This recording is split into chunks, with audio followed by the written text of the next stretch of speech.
Nintendo is widely recognized as a family-friendly company, well known for their colorful characters, innovative consoles, and games that are suitable for all ages to enjoy. However, lurking beneath the surface of this wholesome reputation is suppressed childhood trauma, sinister conspiracies, and eerie associations. Today, we'll be going through an iceberg I've created that contains the most unsettling things associated with Nintendo, ranging from dark video game Easter eggs to crazy company conspiracies, starting at the top with the more known and slightly disturbing, and slowly moving down to the most obscure and unsettling. Even if you're a Nintendo expert, you're guaranteed to see something here that you've never heard of before. This is the dark and disturbing Nintendo Iceberg Explained.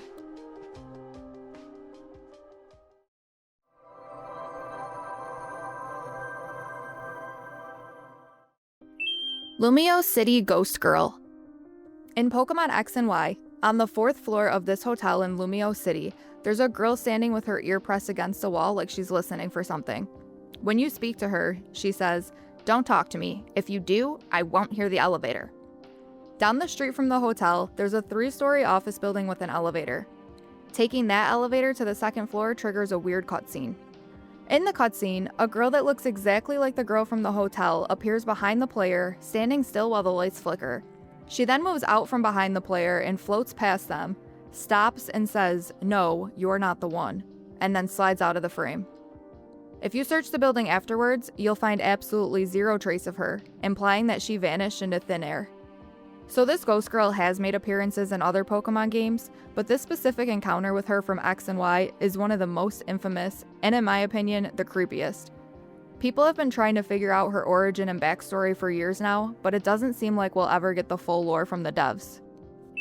5 Stages of Grief. There's a popular theory that The Legend of Zelda Majora's Mask is a game about understanding death. The theory states that each zone in the game represents one of the 5 stages of grief. Clocktown represents denial. Everyone here is acting completely normal and not freaking out about how the world is supposed to end in 3 days.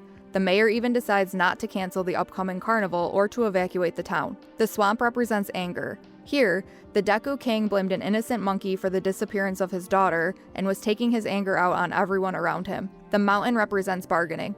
The Goron hero that died here trying to save his people tries bargaining with Link to heal him. The Great Bay represents depression.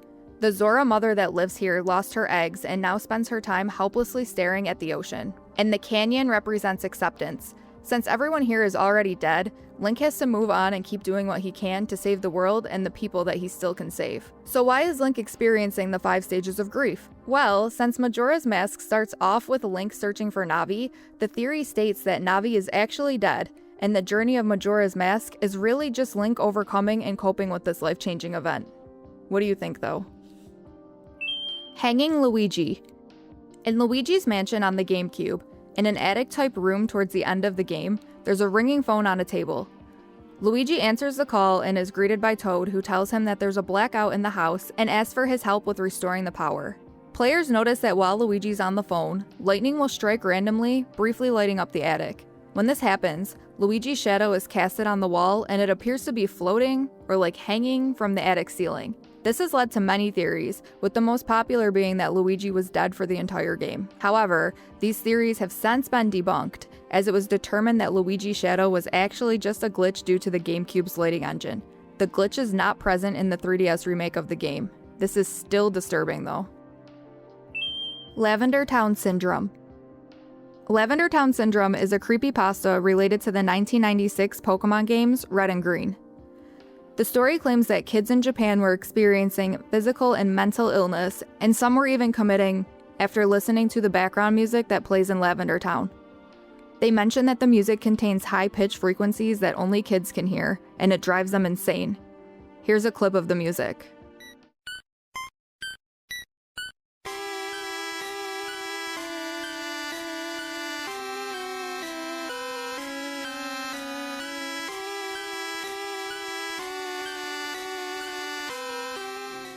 So while there's no denying that the Lavender Town music is definitely unsettling, and that the story to go along with it is disturbing, there is absolutely no truth to this at all. This is just another legal obligation for any Nintendo-themed iceberg.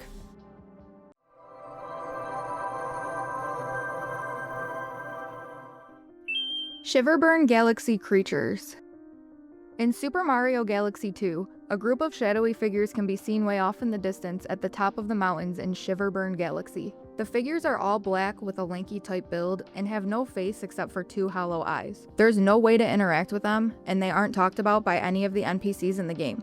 They were definitely included in the game on purpose, as there's a name texture for them in the game's files called Hell Valley Sky Tree, which is a part of the game's sky model. Many theories and rumors have been circulating about these things forever now. One popular explanation is that they're just a creepier version of Kodama, which are tree spirits in Japanese folklore.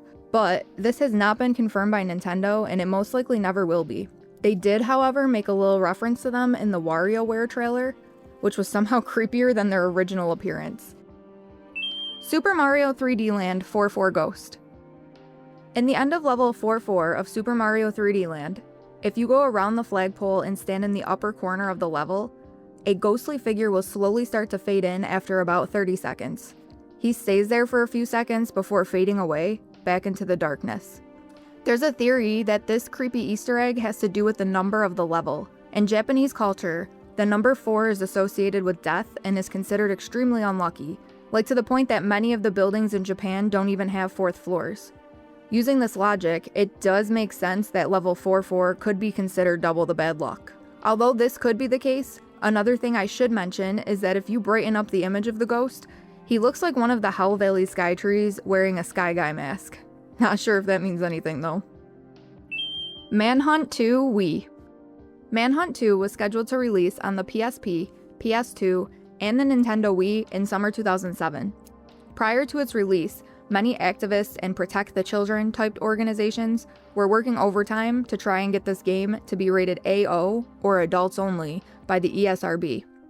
Games with the AO rating will not be sold by big retailers in stores or online, essentially making them banned in the US. So the reason that this is on my iceberg is that people were particularly upset about how the Wii's motion controls would be used interactively in gameplay. The CCFC, or Campaign for a Commercial-Free Childhood, was quoted saying, "In Manhunt 2, players can saw their enemy skulls in half, mutilate them with an axe, them with a pair of pliers, and them by bashing their heads into an electrical box where it is blown apart by a power surge. On Wii, players will not merely punch buttons or wield a joystick, but will actually act out this violence." Manhunt 2 ended up being reworked, adding a ton of censorship and toning down a lot of the gruesome scenes. It was still eventually released on the Nintendo Wii. 1988 Mario Manga. When Super Mario Odyssey dropped in 2017, everyone was freaking out over the fact that Mario had nipples, like to the point where one of the devs did a Q&A addressing it, and that there's a website that exists called marionipples.com. However, the attention to this dug up something that should have stayed buried deep in the Nintendo archives. So, there's an official Nintendo licensed manga, known in Japan as KC Mario, that was published between 1988 and 1998. In Volume 1, Mario gets bit in the butt by a fishbone, jumping out of his overalls in pain. The writers get a little carried away here, because on the next page, we see Mario with only a shirt on, completely naked from the waist down. I'm not going to include the uncensored image here, but please feel free to Google it if you want to ruin Mario for yourself too. Mario Sex Education. This entry refers to a video titled Super Mario Teaches Safe Sex. In the video, Mario and Luigi teach viewers various sex ed concepts, with topics ranging from explaining the male and female reproductive systems to how to put on a condom. Personally, my favorite part of the video is this. Luigi, what's that? Yeah, what is that? This is the male penis and testicles. So there's a rumor floating around that this video is real, and that it was made as part of Nintendo's effort to get involved with the American education system. However, this claim is completely false. If you watch until the end of the full-length video, you can see that it credits a YouTube channel that makes skits and other funny content. Still kinda disturbing though to see Mario and Luigi have conversations like this. Just throwing that out there. Graveyard Wallpaper. In Animal Crossing New Horizons, the graveyard wallpaper is an obtainable item players can use to decorate the walls of their home. Upon first glance, the wallpaper looks completely normal, displaying the same foggy graveyard scene on all 4 walls of the room. However, when you turn off the lights in the room, a realistic ghostly figure appears in the distance on one of the 4 walls. If you turn the lights on and then off again, the ghost appears again on a random wall, but this time it'll be slightly closer than it was previously. Doing this a third time will cause the ghost to appear in the foreground of the wallpaper, which is super close to the player. I remember getting jump scared by this one during a late night COVID Animal Crossing session. The fact that the ghost is so realistic is kinda disturbing for an Animal Crossing game. Conker's Bad Fur Day. Conker's Bad Fur Day is a rated M Nintendo 64 platformer that was developed by Rare. The game is about Conker, a hungover squirrel who is trying to make his way back home to his girlfriend after a late night of binge drinking. Of course, there was a ton of controversy around this game due to its strong language and mature sexual themes being available on a Nintendo console. The main reason I'm including this on my Iceberg, though, is because of the marketing commercials for the game. The game was marketed mainly towards college boys, resulting in some super cringy commercials. Here's a snippet of one. So sorry. This place is completely trashed.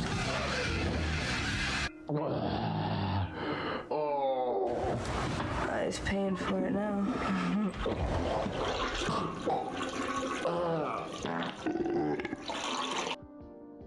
Gary Bowser. In 2020, 50-year-old Gary Bowser was arrested for designing and selling circumvention devices, or more popularly known as jailbroken consoles. Bowser was a part of Team Executor, which is a hacker group that makes and sells mod chips and jailbreaking software for gaming consoles. In 2021, Bowser pled guilty to 2 of the 11 charges against him. He was sentenced to 40 months in prison. He was also ordered by the court to pay $4.5 million to Nintendo in restitution. Apparently, this punishment wasn't extreme enough for Nintendo, as they ended up filing a completely separate lawsuit against Bowser, seeking damages of $2,500 per traffic device and $150,000 for each copyright violation. Bowser was able to settle the lawsuit with them by agreeing to pay Nintendo $10 million, which remember is on top of the original $4.5 million he was ordered to pay. Since Bowser isn't a millionaire, his agreement with Nintendo states that they are able to garnish between 25 to 30% of his monthly income until they're all paid off. In a recent-ish interview, Bowser mentioned that he'll probably have to turn to food support services soon, as he already struggles to make ends meet. While Bowser is not innocent in all of this, he did definitely break the law and he did steal from Nintendo. Nintendo still went out of their way to destroy this man's life, essentially just to make an example out of him, sending a message to other hackers and pirates. I find this all super disturbing. Harvest Moon 444. In Harvest Moon, Friends of Mineral Town, if you interact with the TV at exactly 4:44 p.m., your game will become stuck in an endless loop of the dialogue box with no text in it, opening and closing forever. The only way to fix this is to reset your game. In Harvest Moon, more Friends of Mineral Town, interacting with the TV at 4:44 p.m. will open the dialogue box and spam 4 hours and 44 minutes over and over again for a while before closing on its own. This has been confirmed that the devs added this feature into the game to scare the players, because as I've mentioned in a previous entry, the number 4 in Japanese culture is considered extremely bad luck.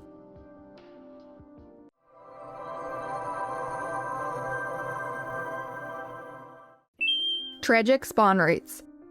As a result of the Game Freak data leak in 2020, the source code for the OG Pokemon Diamond and Pearl games was released online. As people were going through the game's code, it was discovered that specific dates had unique spawn rates for wild Pokemon encounters. Some dates, like Christmas Eve, Independence Day, St. Patrick's Day, and Veterans Day, have a 5% increase to the normal spawn rates, meaning that you'll run into wild Pokemon a bit more frequently.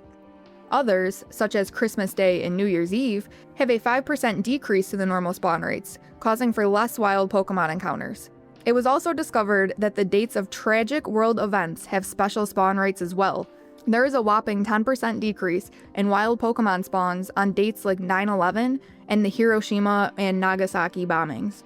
It is widely speculated that by mildly changing the spawn rates, Nintendo is just trying to subliminally get kids to put the game down and play less on large holidays and world events so they can spend time with their families. However, the thing that makes this entry super disturbing to me is that instead of recognizing these tragedies as days of remembrance, players, especially speedrunners, are going to find that it's better to play on these days for a less annoying experience in the wild. Turkey's Pokemon ban. In October 2000, a 4-year-old boy willingly jumped off the 7th floor balcony of his apartment building in Turkey. A few weeks later, a 7-year-old girl from a different city in Turkey jumped off of the 5th floor balcony of her apartment. Thankfully, both the kids survived the fall, with each suffering only a broken leg. When asked why they did this, both of the kids said that they were pretending to be their favorite flying-type Pokemon. After these incidents, Turkey's Ministry of Health began researching the effect that Pokemon had on children. They concluded that Pokemon was confusing kids because there is no distinction between good and bad heroes, distancing kids from reality, and overall desensitizing them to violence. Due to these events, the anime was officially banned in Turkey on December 13, 2000.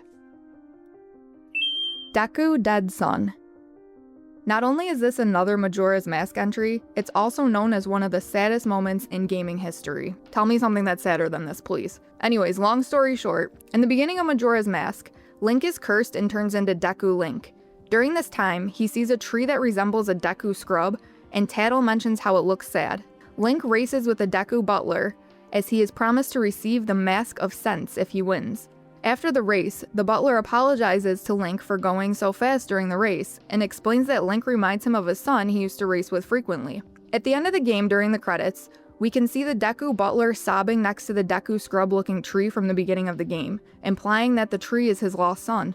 Many people were so upset by this that they've come up with countless theories, and some have even tried hacking and breaking the game in order to turn the Deku butler's son back into a Deku scrub. Unfortunately, nobody has been able to save him yet. R.I.P. Deku butler's son, gone but never forgotten. Game Boy Body Color. This entry refers to a Game Boy Color promotional event from 1999, targeted towards college students. The all-day event took place on a beach in Miami, Florida over spring break, offering food and prizes. The main attraction of this event, though, was the opportunity to have your body painted in Game Boy Color colors by Nintendo themselves. One article promoting the event said, "Picture this, hundreds of crazy, bathing suit wearing, party-ready college kids getting their bodies painted with the new Game Boy colors, kiwi, dandelion, teal, and berry. This colorful event is a bright way for college students to enjoy their time away from school." So not only is this weird and disturbing, it's actually considered lost media too. The only known images from the event are located in a small section of the May 1999 issue of Game Informer magazine, which included a link to the video. Unfortunately, the link doesn't work, so people are still searching for the actual video evidence of this event. Either way, I'm happy that Nintendo doesn't run events like this anymore. Weird. Earthbound Fetus. One of the biggest theories surrounding Earthbound is that the fight with Gigas, the final boss, is a metaphor for abortion. The theory basically states that Gigas' cave or lair thing that he lives in resembles a giant womb, and that Gigas' final form resembles a fetus. The creator of the game also revealed that he based Gigas on a traumatic experience from his childhood, which was him as a young child walking into the wrong movie theater and accidentally seeing a murder scene from the 1957 Japanese horror film Kenpai. As I was researching this, I saw a ton of Reddit fights arguing the validity of this theory.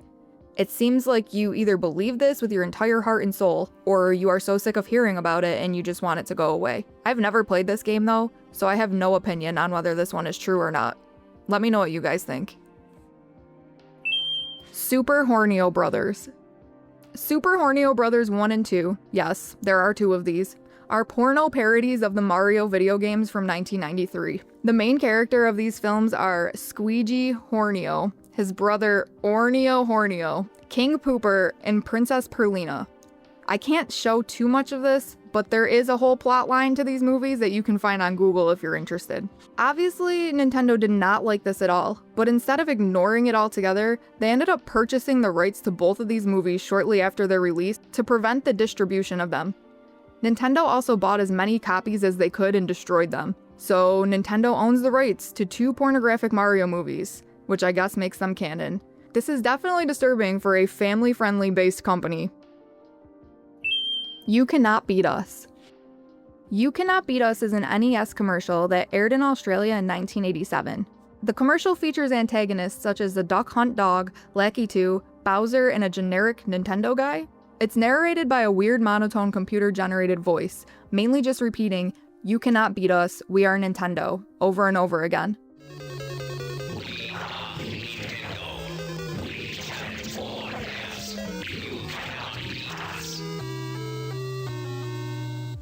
The taunting "you cannot beat us" lines were obviously meant for the players of the NES games, as it's the villains that are saying this over and over, but it's also believed that it's an indirect jab at Nintendo's competitors at the time, which could also be true. Anyway, this commercial makes me physically uncomfortable and I hate everything about it, so I'm moving on now. Jinx. In 2000, author Carol B. Weatherford wrote an article titled "Politically Incorrect Pokemon," where she claims that the Gen 1 Pokemon Jinx is a racist stereotype of African Americans. Due to the popularity of Pokemon at the time, the article got around and soon became a widespread controversy. Nintendo quickly responded to this by changing the color of Jinx's sprite from black to purple in the American versions of Pokemon Gold and Silver. They eventually redesigned Jinx from black to purple worldwide, implementing the new design into all versions of the anime and games. Older anime episodes that featured the old design were completely removed by the Pokemon Company. It was also revealed that Jinx was supposed to get a Mega Evolution in Pokemon X and Y, but Game Freak decided against it due to concern of negative reactions from foreign countries. Jam Sessions Whispering. Jam Sessions is a guitar sim that was released on the Nintendo DS in 2007. It was discovered that if you play the A6 chord and let it ring out fully, as the sound is tapering off, you can hear a man's voice whispering something that sounds a lot like "forgive us" or "don't kill us."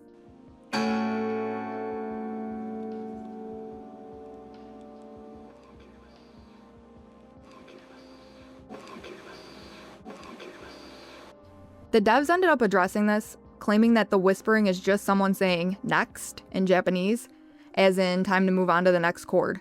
Allegedly, they were supposed to cut that out of the audio, but they missed it. Of course, there are still people that believe this has a more sinister meaning behind it. I don't think the devs would have a reason to lie about this one though, but I'm still including it on here because it does kind of sound disturbing. Out of This Dimension. Out of This Dimension is a secret level in an alternate ending to the 1993 SNES game Star Fox. It's accessed by destroying a specific asteroid on level 3-2 and then ramming into the bird creature that spawns out from it. The level is extremely trippy, featuring smiling moons, cartoon-like stars, and distorted asteroids. The only actual enemy here is the paper plane. The final boss of the level is a slot machine that can be defeated by shooting it to get 3 sevens. The end credits appear and the normal enemies from the game begin to spawn back in. The level never ends though, the only way out of it is by dying. What makes Out of This Dimension so disturbing is the theory behind it. It's speculated that Fox McCloud damages his ship when he crashed into the bird, so he begins slowly running out of oxygen until he loses consciousness and dies. I kinda believe this theory is true, especially since there's no way to actually beat the level.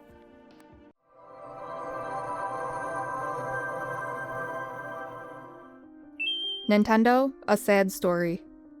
This is a fan-made Mario horror video posted on YouTube about 14 years ago. I'm not exactly sure how to even describe this to you guys. It's definitely super disturbing though. I'm only going to show a small clip from it, but I'll have the link to the full vid in my bio if you guys want to check it out. Here's a little preview from hell.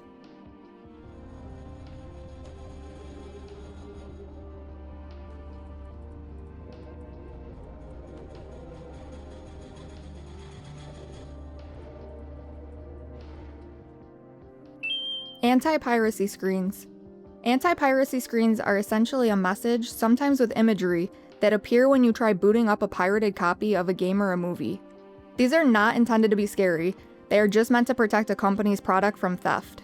The internet has made it into its own horror genre though, as people have been creating extremely creepy and disturbing variations of anti-piracy screens, editing them into gameplay to try passing them off as real.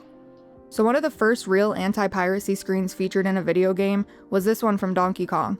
The creepy vibe matched with Nintendo's reputation for overly protecting their products is probably what inspired this dark trend. Game Boy Camera. The Game Boy Camera is a Game Boy accessory released in Japan in 1998. The camera could be used to take black and white photos and edit them afterwards. Users would be able to print out these images if they had the Game Boy printer accessory and thermal paper. The game cartridge that came with the camera was used to operate it, as well as play photo minigames and had editing software. From the main menu of the game, players had the option to select Shoot, Items, Magic, Check, and Run. If they selected Run, a creepy drawn-on face would pop up and the caption of the image would read, "Who are you running from?" In total, There were 3 faces that could pop up from selecting the run option. The captions would say, "Who are you running from?" or "Don't be so silly." It is known now that these images are just edited photos of the devs that they included as a fun little Easter egg, but I still find it so disturbing that they put this into a kid's game without thinking it through. I'm sure some kids have nightmares of these faces to this day. I know I would. Pokemon Shock. In December of 1997, TV stations in Japan aired a brand new episode of Pokemon called Electric Soldier Porygon. During the episode, Ash, Misty, and Brock discover that Team Rocket is using Porygon to steal Pokemon through the computer system. They go inside the system to battle Team Rocket. While inside, Nurse Joy tries fixing the computer system by sending in an antivirus, which is represented in the anime by missiles. Pikachu uses Thunderbolt on the missiles, blowing them up. This is the moment that over 600 children began having seizures. It was quickly discovered that the fast-flashing red and blue screens that portrayed the missile explosion triggered this mass epileptic response. Shortly after this happened, the episode was banned worldwide and was not aired anywhere else. Pokemon blamed this incident on Porygon for some reason, and they haven't included him in any episode since. Weird, since I'm pretty sure Pikachu was the one that caused the explosion, but I'll keep my mouth shut. PETA Games. People for the Ethical Treatment of Animals, or PETA for short, is a non-profit organization that advocates for animal rights. On their website, they offer a variety of flash games, both originals and parodies, that are meant to spread awareness for their cause. Some notable parody games you can play on their website are Pokemon Black and Blue, where you play as Pokemon that go around fighting trainers and freeing other Pokemon. Mario Kills Tanuki. In this one, they're mad about Mario wearing a Tanuki skin, so they made a game where you can play as a Tanuki and reclaim your fur from Mario. Cooking Mama. Mama Kills Animals. I think this is a vegan advocacy game. And Super Chick Sisters, which is a dig at both Mario and McDonald's somehow. So yeah, these are both disturbing and unneeded at the same time. Hentai games on eShop.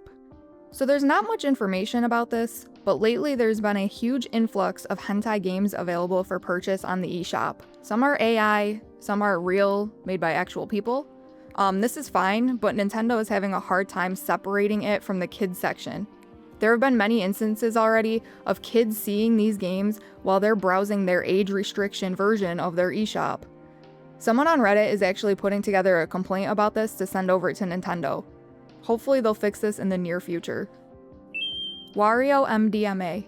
In 2019, a man was arrested in Japan for attempting to smuggle around 50 Wario-shaped ecstasy pills into the country from Switzerland. According to drugsdata.com, the Wario pills contained about 308.8 milligrams of MDMA, or the active ingredient in ecstasy. I did a quick Google search and learned that this dosage is more than double the average amount that people take, which is actually insane. So I guess that when you're arrested for these types of crimes, you'll be charged based on the quantity of the substance that you have, not the strength of it. This is probably the reason why they crammed so many milligrams into one Wario pill. I wonder if Wario is like a good shape for this, or if the manufacturers just really like the character. Let me know what you guys think, because I'm genuinely curious. Diddyflosion. A few months ago, Game Freak was hacked and a ton of unreleased Pokemon lore was leaked online. In one of the leak stories, a Typhlosion kidnaps a human girl, gets her pregnant, and forces her to give birth to a half-human, half-Pokemon creature thing. Technically, since this is a story written by a legit Pokemon employee, that makes it canon, right? Anyways, it's speculated that the story is tied to Japanese mythology, specifically the Mujina, which is a badger that's also a shapeshifter and a human deceiver. Who knows if this is the case, or if the Game Freak employees are just actually a little freaky too. All I know is I can confidently say that Typhlosion's design was definitely inspired by this badger, as they do look super similar. Suggestive ads. In the late 90s and early 2000s, Nintendo was adventurous with their marketing material, running ads telling kids to secretly play their Game Boys when they're grounded, and releasing joke ads about weight loss. I think these ads are fun and harmless, however I can't say the same for the more spicy ads they were putting out during this time period. Some older examples of this include the BDSM Bed Girl and the Keep It in Your Pants flyers, both advertising the Game Boy Pocket, or this Game Boy SP ad campaign, which I don't think I need to describe. They also release multiple spicy commercials on TV, such as this commercial where a rat can be seen taking advantage of a Game Boy Micro, or like the DS commercials where the focus was on the slogan, "Touching is good." I'm actually kinda happy they steered away from this type of marketing. I don't think they could do it nowadays anyways without being too cringy. Love hotels. During the 50s and 60s, Nintendo was just a playing card company. They had great success in the industry, but wanted to branch out and make more money. This was a really good time for it, since Japan's economy was booming. So love hotels are known in Japan as a short stay type hotel, designed for couples seeking privacy. By short stay, I mean like super short, as in you'd book rooms here by the hour, not by the night. The CEO of Nintendo at the time decided to get involved in this industry, but it's currently unknown if they just invested in existing properties or if they actually owned and operated some of these hotels. By the 1970s, Nintendo determined that love hotels do not align with their desired image for their company and decided to completely pull out of the industry, beginning to shift all resources on video games and consoles. So yeah, imagine checking into a Splatoon-themed hotel with your huzz. That's crazy.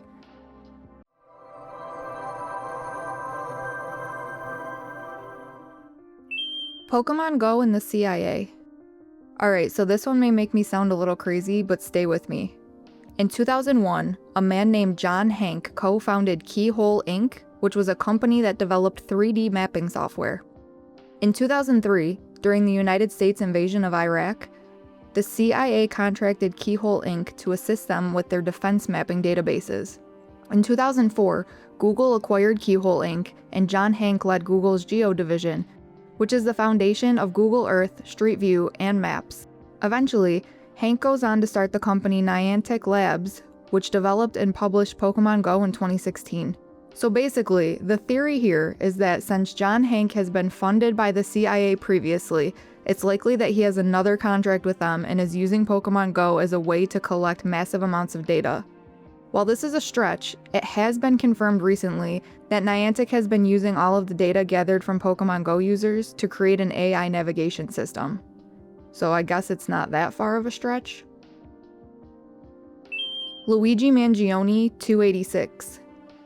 Alright, so most of you know who Luigi Mangione is by now, but if you don't, he is the dude accused of killing the United Healthcare CEO, Brian Thompson, in December 2024. So how is this related to Nintendo? Well, when Luigi's name was released to the public after his arrest, the internet detectives were quick to find all of his social media. In his Twitter cover photo, he had an image of the Pokemon Breloom, which is number 286 in the Pokedex. They basically use Breloom, or 286, as a key here, and here are all of the connections that were found. Denial code 286, and healthcare, a denial code of 286 means that a claim was denied because the appeal time limits were not met. Proverbs 28:6 states, "Better is a poor man who walks in his integrity than a rich man who is crooked in his ways." June 28th, or 28/6, National Insurance Awareness Day. He also took Highway 286 to the McDonald's that he was arrested at, which is 286 miles from New York City. He had exactly 286 Twitter followers and exactly 286 Twitter posts. So yes, he used Breloom as this giant cryptic key in this big puzzle that he started. Nintendo ninjas are real. It's a huge joke that if you pirate a Nintendo game, leak Nintendo information, or even speak badly about Nintendo at all, they'll send their team after you. This is widely based on their record of suing literally anyone and everyone that they can, allegedly. This is all alleged. However, there is some recent evidence supporting the claim that Nintendo ninjas are real.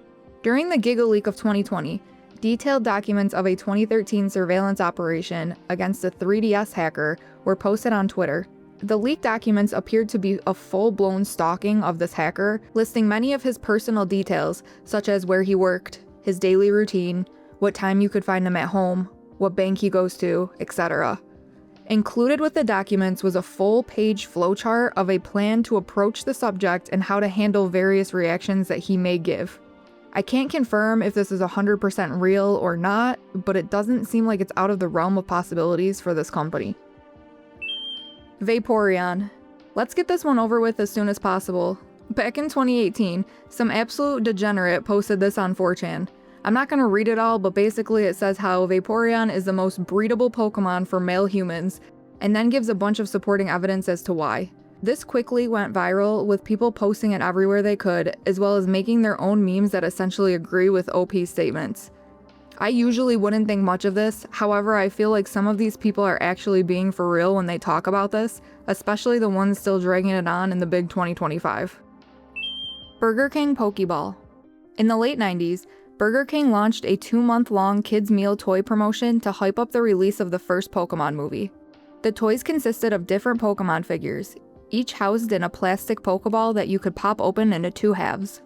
A couple of weeks after the start of the promo, a 13-month-old girl suffocated when one of the halves of the Pokeball created a vacuum-type effect around her nose and her mouth. Burger King was urged to initiate a recall on the toys, but due to the popularity of Pokemon at the time, they were making bank by selling thousands of kids' meals a day, making them extremely hesitant to stop the promotion. 2 weeks later, a father found his 18-month-old daughter with half of the Pokeball toy covering her mouth and her nose. Luckily, he was able to get it off in time and she was unharmed. Burger King finally decided to issue a recall for the Pokeball to avoid any further tragedies. There was a ton of controversy around this due to the amount of time it took for Burger King to actually respond, as I'm certain they tried brushing it under the rug to get more sales. Petty Sedate. The Petty Sedate is a medical headset that connects to a Game Boy, allowing for children to be sedated discreetly while they play games.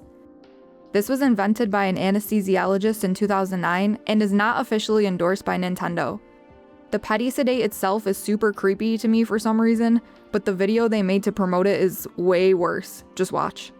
Spider pilot, okay?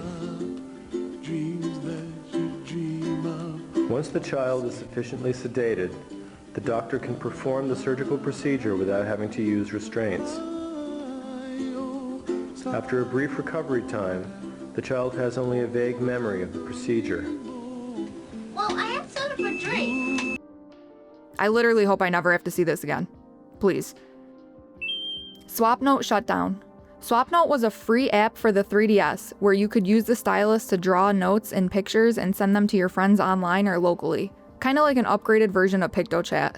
In April 2013, Nintendo released an update for the app that allowed users to send and receive actual photos and audio files. This is where things take a turn for the worse. A few months later, a 44-year-old man was arrested in Japan for sending inappropriate photos to 2 unsuspecting young girls via the SwapNote app. This led to SwapNote's online service, SpotPass, abruptly being shut down, thus restricting users from swapnoting via the internet. Mario Kart hostage.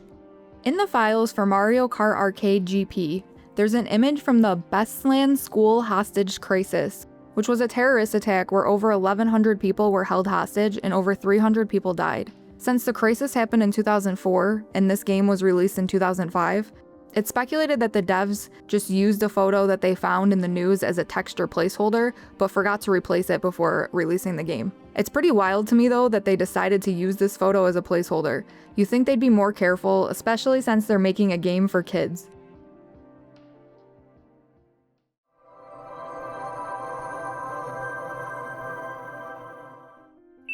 Everyone's uncle works for Nintendo. This is more of a joke entry, but it's referencing those kids at recess who used to claim that they know some crazy hidden Easter egg or have like insider info on an unreleased game because their uncle that works for Nintendo told them about it. I remember kids at my school doing this when I was in like 3rd grade. Do kids still do this today? Yakuza connection. There are actually quite a few different ways that Nintendo is related to the Japanese mafia, also known as the Yakuza. This could be its own 30-minute long video, so I'm going to just briefly talk about one of the ways that they could be connected. In 1889, Nintendo was just starting out as a playing card company. They made Hanafuda cards, which are colorful nature cards grouped into 12 suits, one for each month of the year. During this time, the Japanese government had banned gambling due to an increase in casino-related crimes. The Japanese mafia, also known as the Yakuza, was looking for a new type of playing card to use in their underground casinos. It didn't take long for them to begin using the Hanafuda cards and becoming a top customer for Nintendo, especially since many other Hanafuda manufacturers stepped away from the industry to avoid the negative press of being associated with the Yakuza. It isn't documented anywhere that Nintendo is officially affiliated with the Yakuza. These are all just theories based on people's speculation and observation. Please don't sue me. Hold your Wii. When the Wii came out in 2006, it was incredibly hard to get your hands on one for like a year due to the high demand and low supply. In early 2007, a radio show in California held a contest called Hold Your Wii for a Wii, where contestants would have to drink 8 ounces of water every 15 minutes with no access to a bathroom. Whoever could hold their Wii for the longest would win a Nintendo Wii. The winning contestant was Jennifer Strange, a 28-year-old mother of 3 who entered the contest because her kids wanted a Wii for Christmas, but she wasn't able to secure one for them. On her way home from the contest, she began having a pounding headache. She pulled into her driveway and passed away after that. It was discovered that she passed away due to water intoxication, a rare but dangerous condition that occurs when somebody drinks too much water too quickly. This story is truly so heartbreaking. Pokemon Go deaths. The only time we had peace on Earth was during the summer of 2016 when Pokemon Go first dropped. People were actually touching grass, exercising, and being kind to each other. Unfortunately though, with great things often comes bad decisions and tragedy. Since its release, Pokemon Go has been linked to 25 deaths and 63 injuries. PokemonDeathTracker.com has been actively tracking these occurrences, including dates and sources for each one. I'm not going to go into any specific stories here out of respect for the victims and their families. Forced labor. So this one isn't strictly Nintendo related, but they were mentioned to be involved. Large companies such as Nintendo, Sony, Apple, and Microsoft, to name a few, were linked to Chinese forced labor camps in a 2020 report. The connection here is saying that these big companies are outsourcing and using these labor shops to supply their products using super cheap labor. In 2021, Nintendo denied these claims and stated that they haven't found any recent incidents of forced labor in the company's supply chain. This is not the first time they've been called out on this though. That's gotta say something in itself, doesn't it? This is all alleged, by the way. Please don't sue me. Nintendo HQ almost nuked. During World War II, the United States dropped 2 atomic bombs in Japan, one in the city of Hiroshima and another in the city of Nagasaki. Apparently, the original plan was not to bomb Nagasaki, but was to target the city of Kyoto instead, which is where Nintendo's headquarters was located. This is not why they wanted to target this city, I'm just mentioning that. Anyways, less than 1 month before the mission, the United States changed their target to Nagasaki because the Secretary of War at the time, Harry Stimson, argued that Kyoto is too culturally significant of a country to be destroyed. So, if Stimson hadn't visited Kyoto on his own in the years prior to the war, he wouldn't have recognized this, Kyoto probably still would have been targeted, and Nintendo probably wouldn't be around today. It's crazy to think about. Cartridges for smuggling. In 2018, a video game collector bought 2 NES games at a local flea market. When he got home, he noticed that both of the games were heavier than his other NES games he had in his collection. He ended up opening the cartridges by removing the backs, and he found drugs packed inside of them. When the police came to take away the substances, they mentioned that they could tell that they weren't fresh, which I guess makes sense because these are games that dropped in 1984. A few years prior to this, another video game collector found $5,000 cash inside one of his NES games. The money was from about 1985. So what makes this crazy is that all 3 of these games were from Europe, with 2 being the same exact game. People are speculating that Nintendo games were part of some big trafficking operation from the 80s and 90s that was never discovered. Interesting to think about. Nintendogs Attack. Nintendogs is a game for the Nintendo DS where players can play with, train, pet, feed, walk, and bathe their own virtual puppy. This game is actually a certified hood classic, and I probably had way too many hours on it. So anyway, in 2010, a 9-year-old girl was playing Nintendogs at her friend's house. While she was playing, her in-game dog was barking, which set off her friend's 130-pound bull mastiff dog. The bull mastiff began attacking the little girl and was able to rip off her top lip before being pulled off of her by one of her friend's family members.